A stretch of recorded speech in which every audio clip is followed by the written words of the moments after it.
We're diving deep into a hidden medical crisis, pregnant women with dire complications in states with abortion restrictions. Our Diane, Sawyer, and Rachel Scott teamed up to report on women with high-risk pregnancies facing emergencies in the 21 states that have enforced their own laws since the Supreme Court overturned Roe v. Wade. Rachel joins us now with a preview of this special on Hulu. Rachel? Byron, it really is a hidden medical crisis. We spoke to more than 100 doctors across 21 states. They say the laws are confusing and uninformed about high-risk pregnancies, and that women are paying the price, and that it is dire. So the women that you're about to hear from have come out of the shadows to tell us their harrowing stories so that everyone in America can know the truth. Asking us all, is this really what we want for pregnant women in this country?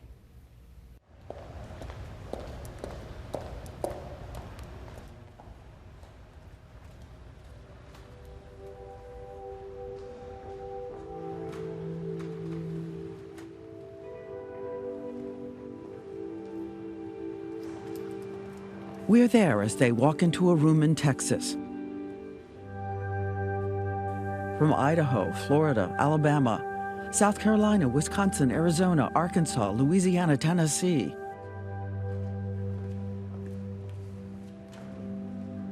They are strangers who have gathered together because they share a common bond, suffering in the crossfire and confusion of new health care laws.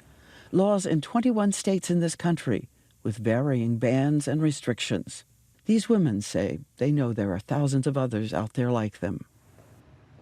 I'm wondering how many of you almost didn't come. How many of you felt you had to come? Yeah, for sure. I don't think people realize how common this is. Is this a debate over abortion, or is it a debate over health care? Health care. It's a debate over human rights. That's what people need to understand, is that these were wanted babies. Let's start with the story of this woman in the front row, Kristen Anaya. Like so many in this room, for months and months, she had been trying to get pregnant.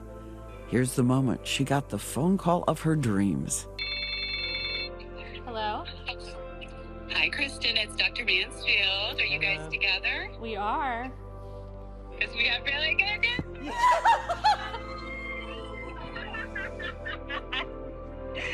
Congratulations, you're pregnant.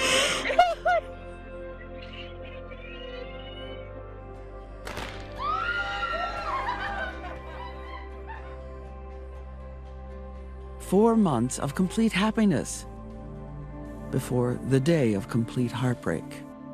The membranes protecting her fetus broke and her water, the amniotic fluid, lost. Doctors say this happened so early the fetus cannot be saved. With her fetus dying inside her, Kristen is now at risk. The clock begins ticking on infection and the terror of sepsis. In states where there are no bans, doctors would race to induce labor to protect her health, her fertility, her life. The doctors needed to start inducing me immediately. However, they were unable to because of Texas abortion laws. And so the exact words were, we have to prove to the ethics board and the medical board of this hospital that your life is in danger before we can intervene. She is shaking violently from fever, vomiting nonstop.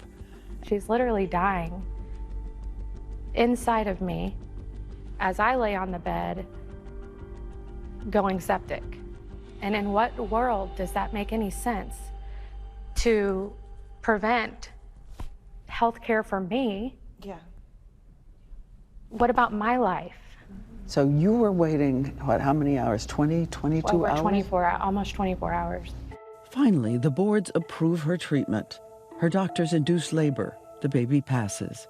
But Kristen is so sick from infection, she has to remain in the hospital for the next 5 days, getting IV antibiotics and blood transfusions. In the course of our reporting, we talked to nearly 100 doctors in those 21 states. The doctors told us about wading through the ever-changing, contradictory state laws. To be clear, every state law does include an exemption to save the life of the mother. But doctors say, what about the mother's health, her fertility? Because these exceptions are so confusing and it's unclear how sick someone has to be, we actually have to wait. Do we have to wait until they are septic and have uncontrollable infection at the brink of organ failure before we intervene? That's not how we practice medicine. Is 25% chance of death, is that enough? Does she have to have a 75% chance of death? Who gets to decide? And take note of what the doctors are up against. If the state disagrees with their decision, the punishment could be extreme: loss of medical license, in some states fines up to $100,000, and even life in prison. You can't make rules up for the clinical scenarios that we deal with. It's too technical. There's too many variables. And here's what happened in Florida to Anya Cook and her husband Derek. They were finally pregnant after years of infertility and miscarriages. That's your little heart.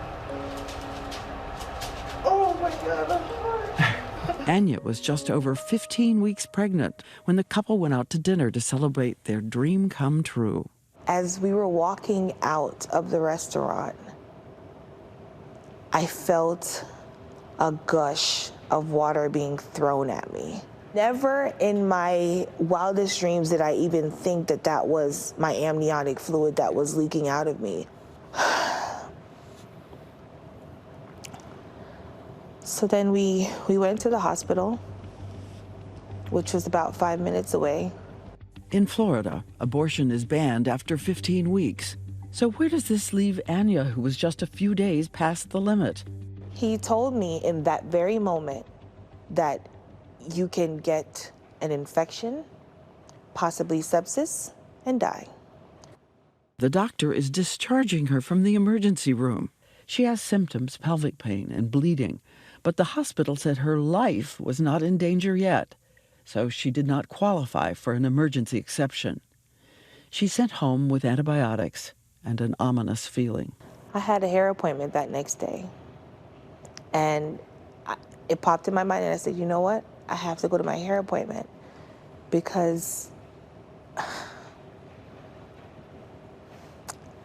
hope my mom doesn't hear this part. Because I didn't want my mom to have to worry about getting my locks done or having a mortuary take care of it, because I knew I would die within the next 2 to 3 days. So we went. I went to my hair salon. And while you're there, I sat up and something just told me I needed to go into the bathroom. And in that moment, Diane, I've never given birth. I didn't know exactly what was going to happen.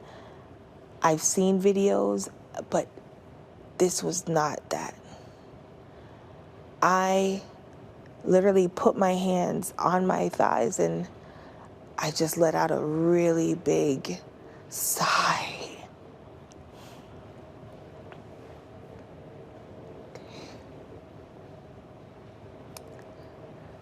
And that's when I heard her.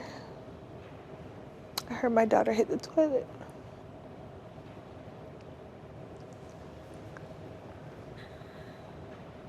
Oh, okay. Mm-hmm.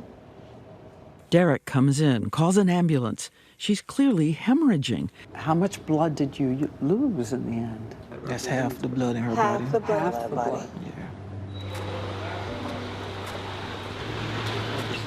In the stories we heard, it's not only women who have been impacted.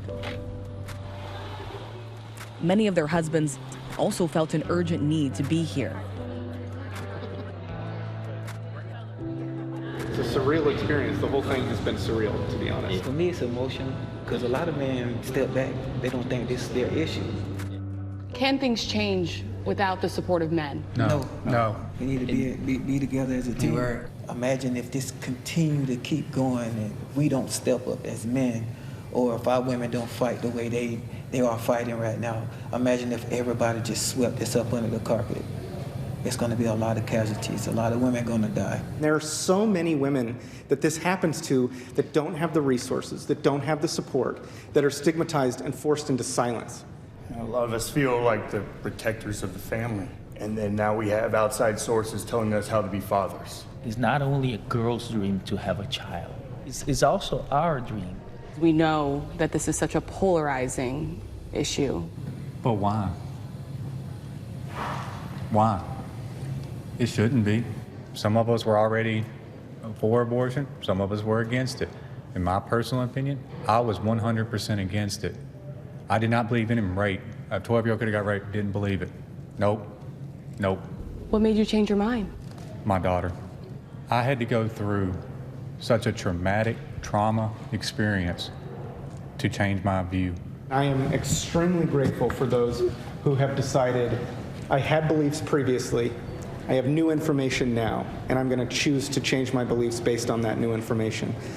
That to me is hopeful, and I am hopeful that these men will stand as examples for other men to do the same.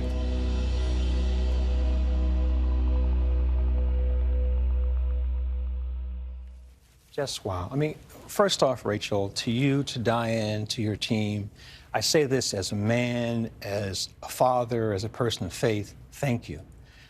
Their story is so powerful. Those women, so strong, so powerful. And it really is an incredible team behind this.